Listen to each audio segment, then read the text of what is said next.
Hello, Jenn. Good afternoon, and thank you so much for joining me today to be interviewed on an adversity that you have overcome, because I'd like to raise awareness of how many different ways there are of us going through life facing adversity, and how many different ways there are on turning adversity to your advantage and make it work for you in the end. So if I may introduce you, your name is Jenn Hanson, and you are the owner and co-founder of Beyond Simply Living. And the work that you are doing is so amazing. You are supporting people with chronic illnesses, chronic pain, chronic conditions in general to have an emotional support so that they can end up living a life to the fullest.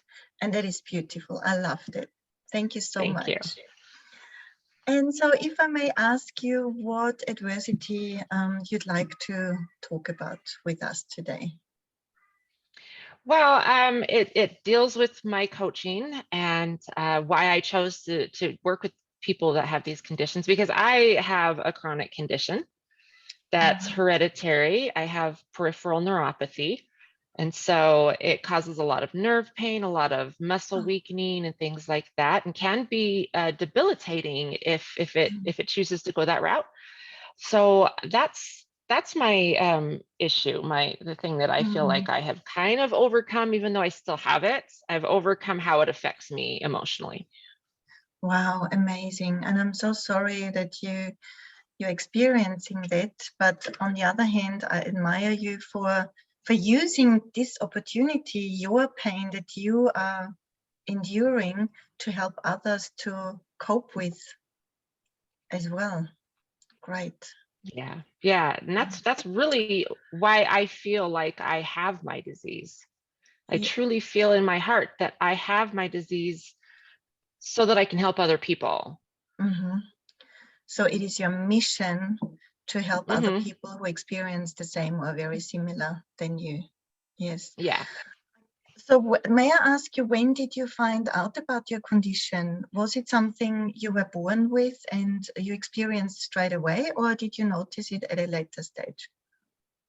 So I was born with it, but I didn't show symptoms until my first symptoms started showing a little bit in my early 20s.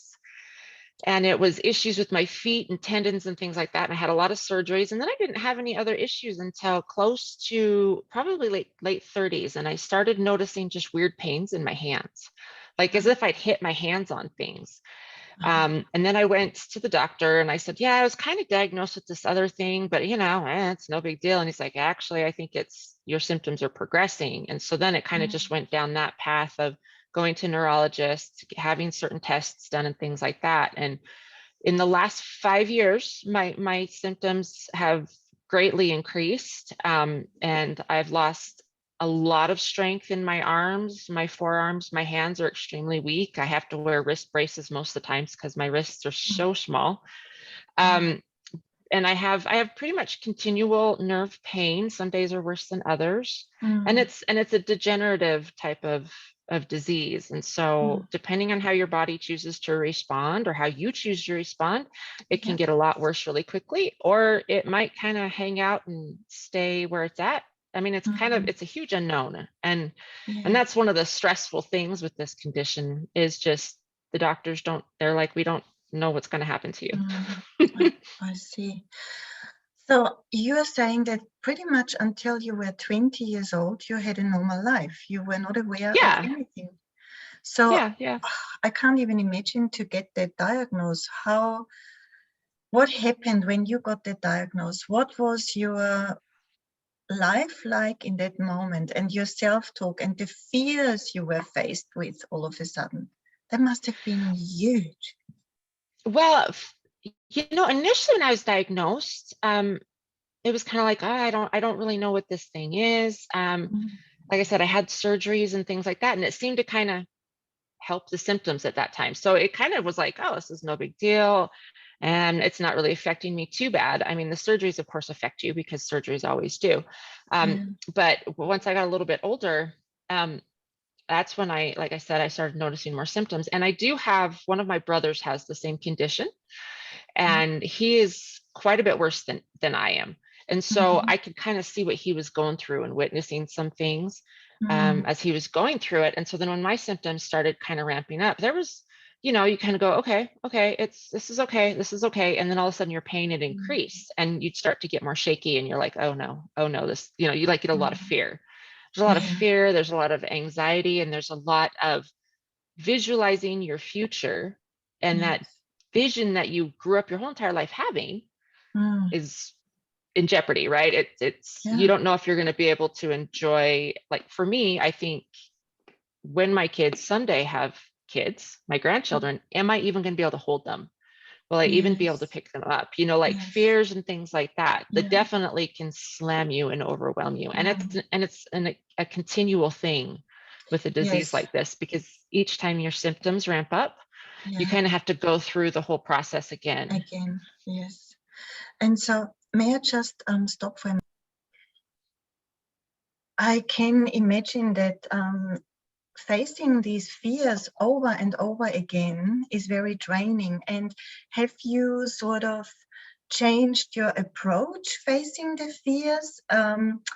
Because you've had to deal with that so many times until now, is there a certain way, a certain strategy that you're using now to face these fears, to tell yourself something positive, however bad the reality is? Hmm.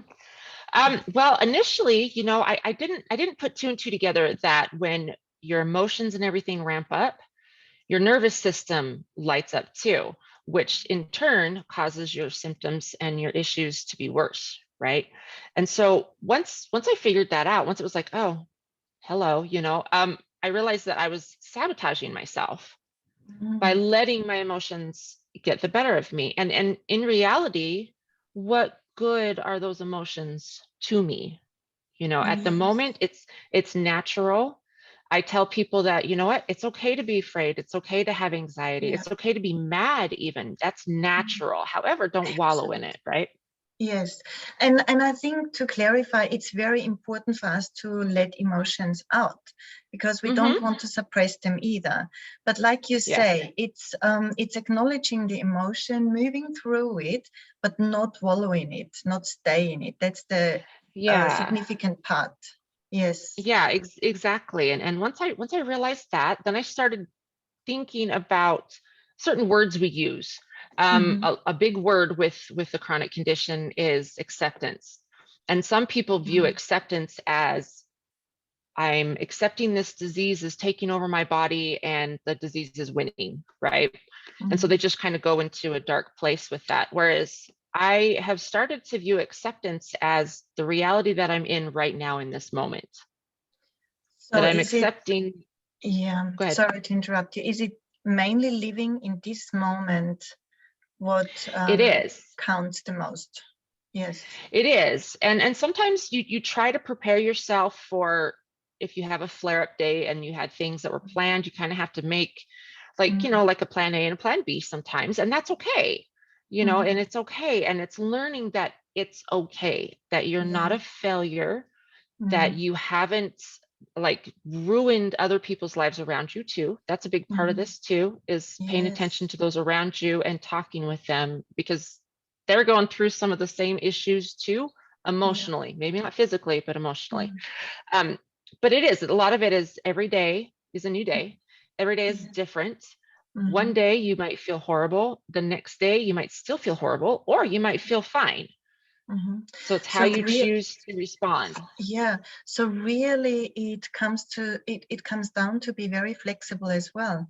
And Hmm. there is a saying in coaching that the person with the most flexible behavior um, is the most successful one. So Hmm. that that's very true in your situation as well, because you'd never know what's happening the next day. Yeah, And like you exactly. say, accepting what is happening, Hmm. and also for the people around you to accept, to have the same kind of acceptance than you do. Yeah, exactly. And also recognizing that the people around you, for the most part, the people that are there for you and love you, they are going through so much pain watching you go through the pain. And sometimes their fear and their emotional issues comes out as anger or frustration because they don't know how to help you. Yeah. And sometimes people with a chronic illness or condition views that as, oh, they're angry with me or they're frustrated with me. No, they want to help you. Yes, they They don't know how truly to want to be there for handle. you. Exactly. They don't know how to handle it, and they don't like seeing you suffer, and they just want to be there for you. And so sometimes the person with the illness, stop, breathe, just talk to the people around you. It's all about open communication and just saying, they don't know how to help me and they desperately want to help me, but what they're doing is good.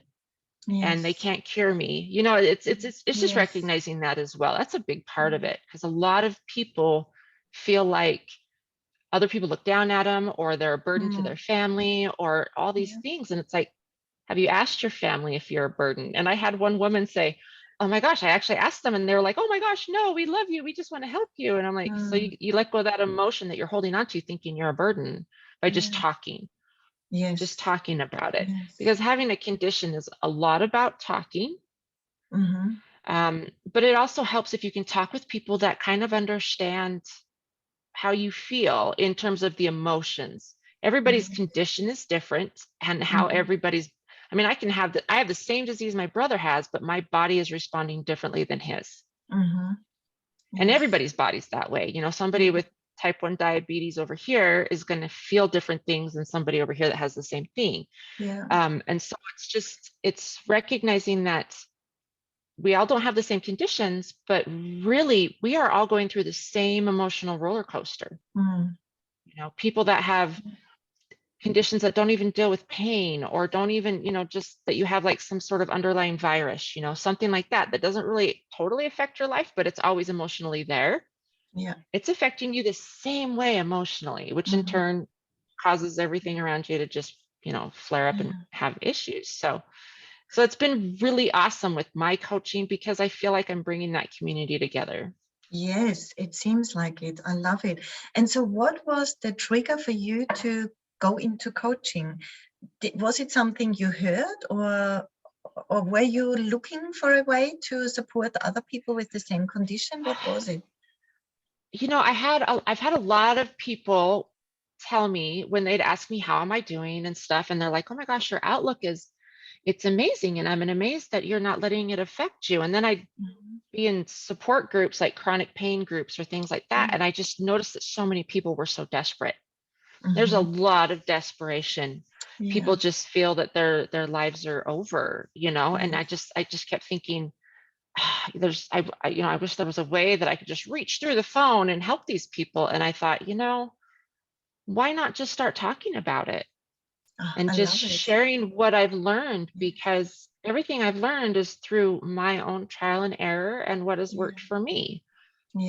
So yeah. Amazing. I love it. Wow. And so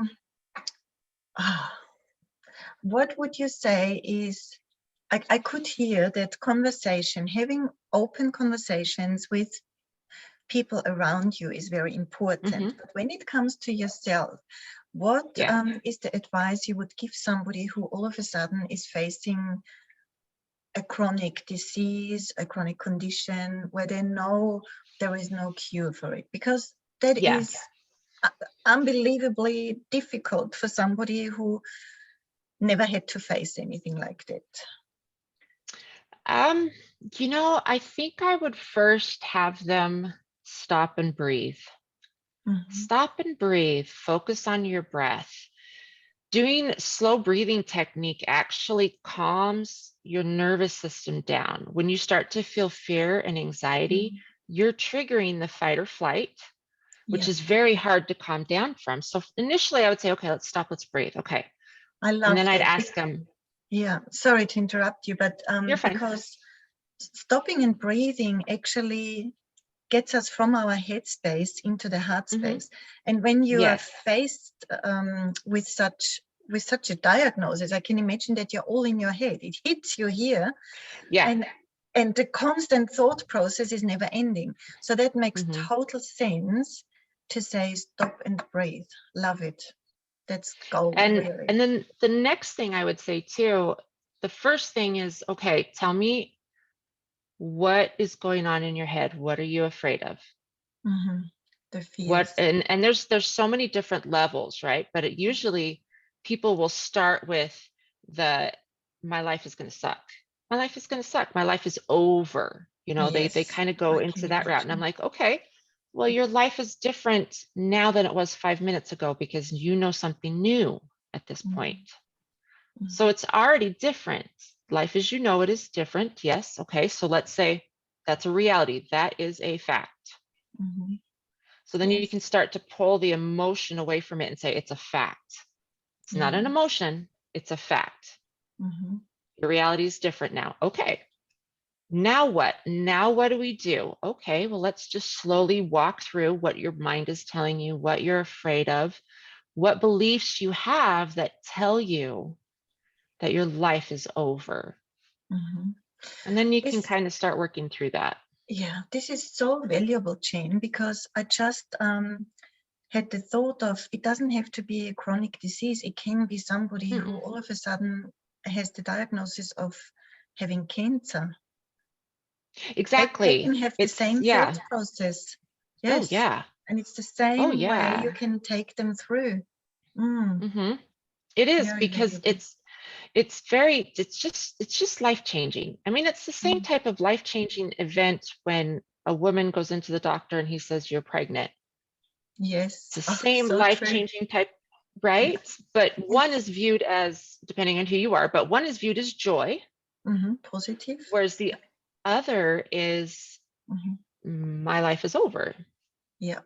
When Yeah. there's no proof, you have no proof of it as of this moment that your life is over and that your life is horrible. No That's so actual true. physical proof. It's different circumstances. Yes. Mhm. And you have to learn to live with the different circumstances. That would be the resourceful way of Yes. how to approach this. Yes.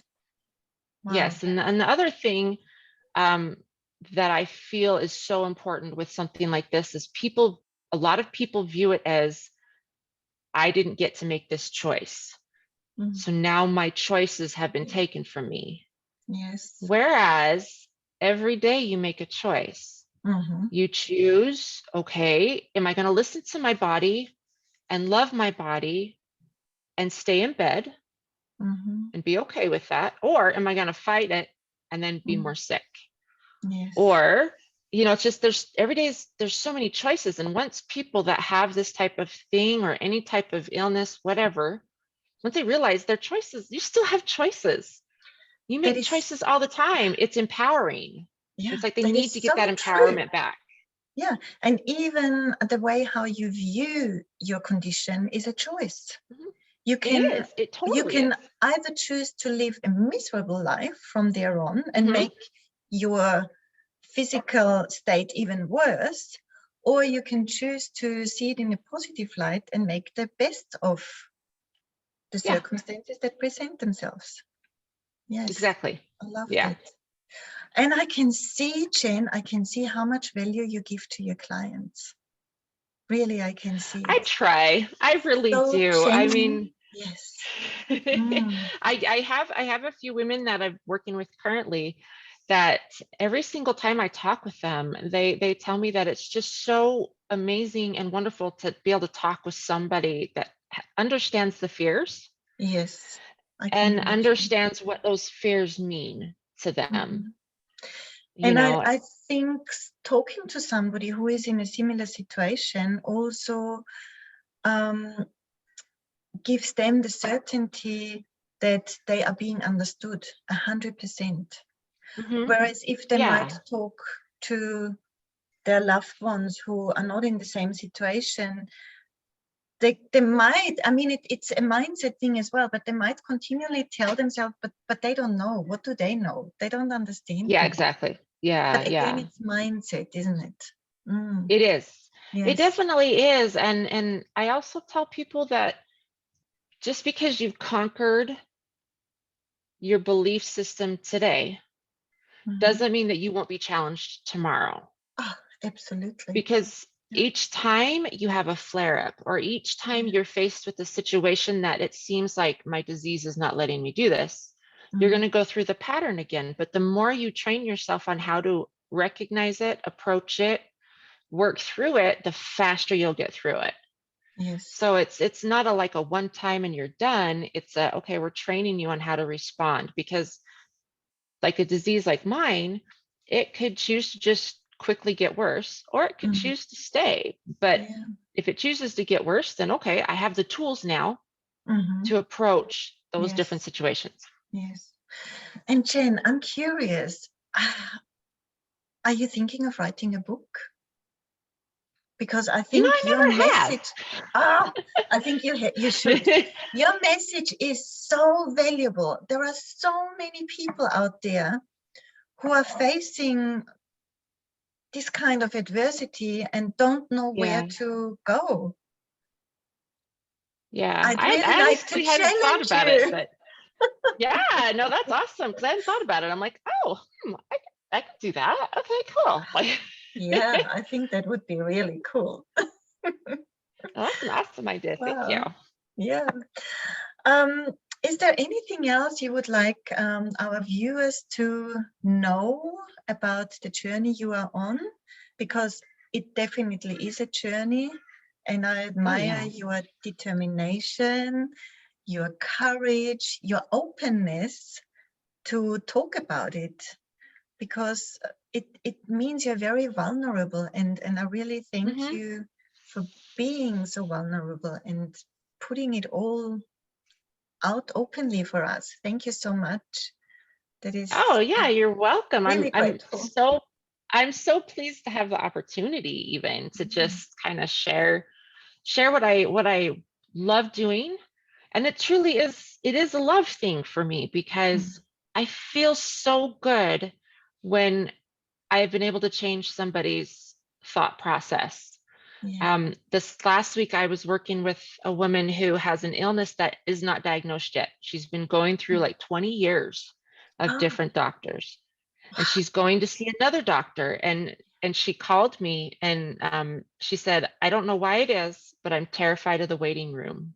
I'm terrified of the mm, waiting room. And she even told herself, and that is the dumbest thing ever. And I was like, stop. mm, Let's mm, think about what that waiting room signifies to you. What is the symbolism here? And we worked through it.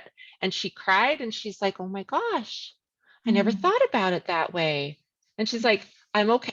I'm okay to approach the waiting room knowing that that's what my fear is. And it's okay, and breathe. And it just made me feel so good, because I'm like, I hope mm. that when she goes to the doctor now, she can at least recognize where the fear is coming Yeah. from and not let it consume her.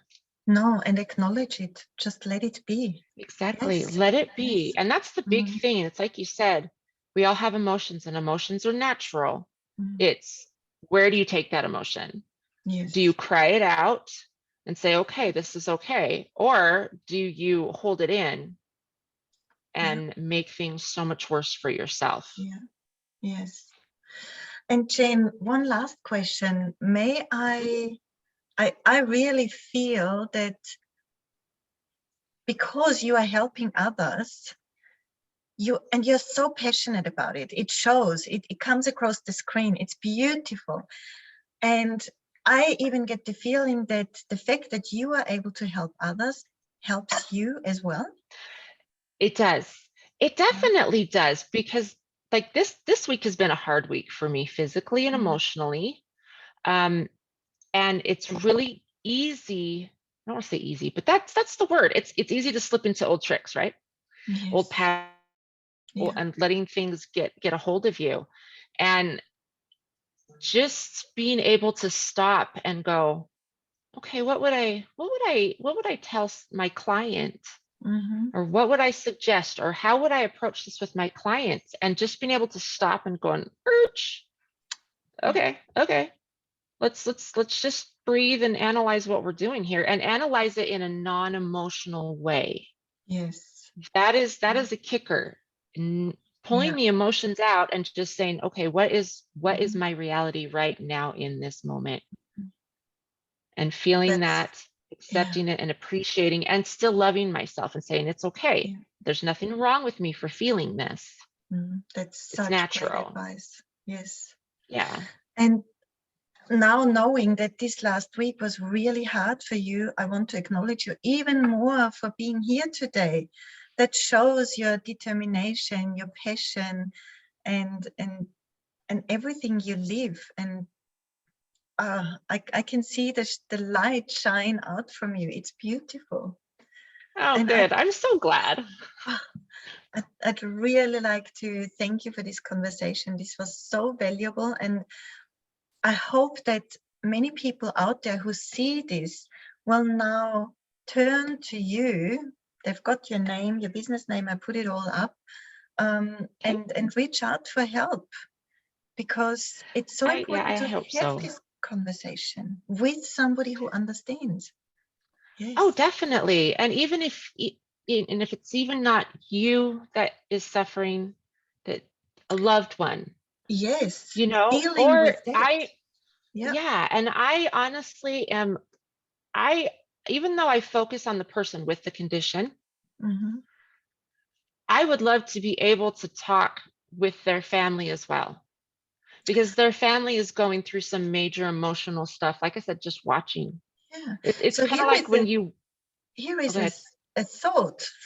My apology for interrupting you, but I just have this thought. Maybe you can also offer group sessions with loved ones involved, like the one person who is affected by the condition, Mm-hmm. and invite whoever they want to bring along and have an open discussion. Yeah. That would I would help like that, honestly, everybody. because I think Yes. sometimes we're, as the person with the condition, we're afraid that we're burdening other people, or we're Yes. afraid that if we talk about it too much, they're going to get tired of hearing it, Yeah, or so we keep it in. We I don't get it. share. Yeah. And then they Whereas get it's so frustrated because they're watching us important. struggle. Oh, it Yeah. is. It's important It to is. share. Yeah. It is important to share. Mm. But it's also important for the person that you're sharing with to not try, it's not their job to fix it.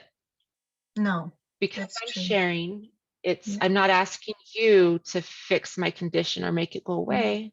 Yeah. I'm just sharing. Same Yeah. as if you ask your spouse, how was your day? They're sharing Mm. Mm-hmm. about your day. And so they're asking you Yes. to listen. And it's the same thing with a condition. Sometimes Mm-hmm.